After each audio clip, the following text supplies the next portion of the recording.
नमस्कार दोस्तों, स्वागत है आपका फिर से एक नई वीडियो में। तो देखिए दोस्तों, एक छोटी सी वीडियो है और छोटी सी जानकारी मिलेगी दोस्तों आपको। पितरों को कैसा भोग बनाना चाहिए दोस्तों, यानी पितरों को किस तरह का भोग बनाकर समर्पित करना चाहिए। जो पितृ होते हैं वह किस तरह से प्रसन्न होते हैं दोस्तों, कि जो अपन भोग अर्पित करते हैं पितरों को, उससे उनका वह भोग जो अपन ने दिया है वह उन तक पहुंच जाता है दोस्तों। और वह भोग किस प्रकार पहुंचता है दोस्तों, आपने देखा होगा कौवे के द्वारा। जो कौवा रहता है दोस्तों, वह भोग अपन रख देते हैं और जो कौवा आता है तो वह वो जो भोग करता है तो उसके द्वारा ही, उसके मुख के द्वारा ही वह पितरों तक पहुंचता है दोस्तों। ठीक है, अगर कौवा नहीं मिलता दोस्तों, आप तो किसको भोजन दें, यह भी एक विधान है दोस्तों। अगर कौवा नहीं मिलते, आजकल कम बचे हैं दोस्तों, शहरों में कम ही रहते हैं, शहरों में नहीं रहते, तो काऊ के अलावा यानी कौवा के अलावा आप किसको भोजन दें उससे पितरों तक पहुंच सके। तो यह एक विधान है दोस्तों गाय के लिए। गाय के मुख से ही, गाय के मुख से भी पितरों तक भोजन पहुंच सकता है दोस्तों। यह एक दूसरी विधि है, दूसरा उपाय है दोस्तों। तो गाय के द्वारा, अगर आप कौवा नहीं है दोस्तों तो वह आप गाय को दीजिए। गाय के द्वारा आपका जो भोग है, जो भी आपने भोग दिया है वह पितरों तक पहुंच जाएगा दोस्तों।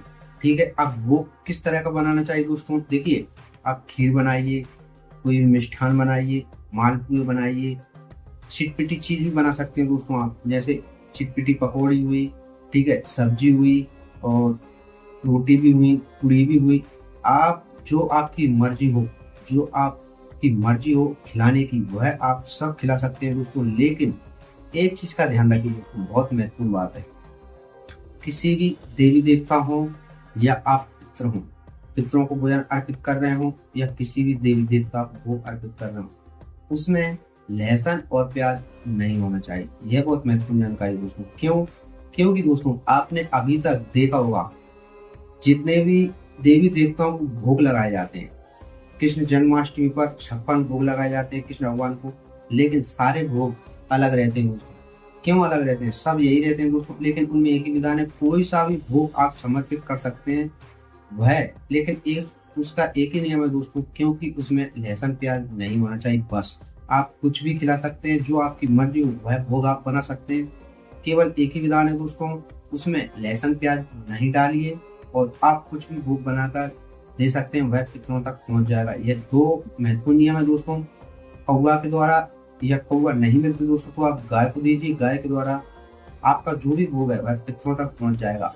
पितृ का जो भी तर्पण है वह उन तक हो जाएगा दोस्तों। उनका तर्पण यानी दोस्तों उनका भोग संतुष्ट हो जाएगा।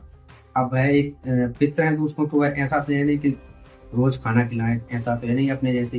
तो उनको एक बार ही खाना दिया जाता है और उनमें उनका तर्पण हो जाता है और वह खुश हो जाते हैं दोस्तों, क्योंकि अपने पितृ हैं, अपन ने उनको खिलाया तो वह संतुष्ट हुए। अब देखिए दोस्तों, एक बहुत महत्वपूर्ण जानकारी आप नहीं जानते हो पितृ खुश कब होते हैं। यह जानकारी आपको नहीं होगी और ना आपको कोई बताते हैं दोस्तों, क्योंकि ऐसी जानकारी बहुत ही कम है। जो शिव पुराण में लिखी है दोस्तों, सुबह की पूजा, सुबह आप शंकर भगवान की पूजा करते हैं या अन्य किसी भी देवी देवता की पूजा करते हैं दोस्तों, सुबह की पूजा भगवान को लगती है दोस्तों, यानी भगवान की पूजा होती है वह सुबह की पूजा।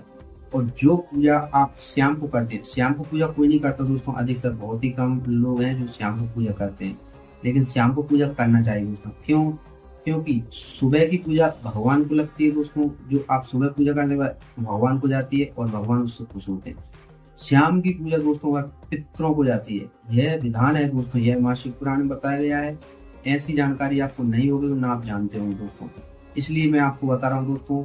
शिव पुराण में बताया गया कि शाम को की हुई पूजा पितरों को प्रसन्न करती है, पितरों को जाती है दोस्तों। तो जो आप पूजा शाम को करेंगे उससे आपके पितृ खुश होंगे, पितृ प्रसन्न होंगे और उनकी पूजा होगी। तो इस तरह से दोस्तों आप पितरों को प्रसन्न कर सकते हैं। ठीक है, वह एक भोग दिया जाता है दोस्तों, जो भोग खिलाया जाता है उसको भोग बोलते हैं। और पितरों को दोस्तों भोग देने का कारण उससे खुश होते हैं दोस्तों। ऐसा नहीं, अब देखिए साल में एक बार आपने पितरों को भोजन दिया, तो ऐसा नहीं एक बार भोजन कराने में साल भर ही पितृ प्रसन्न हो जाए दोस्तों।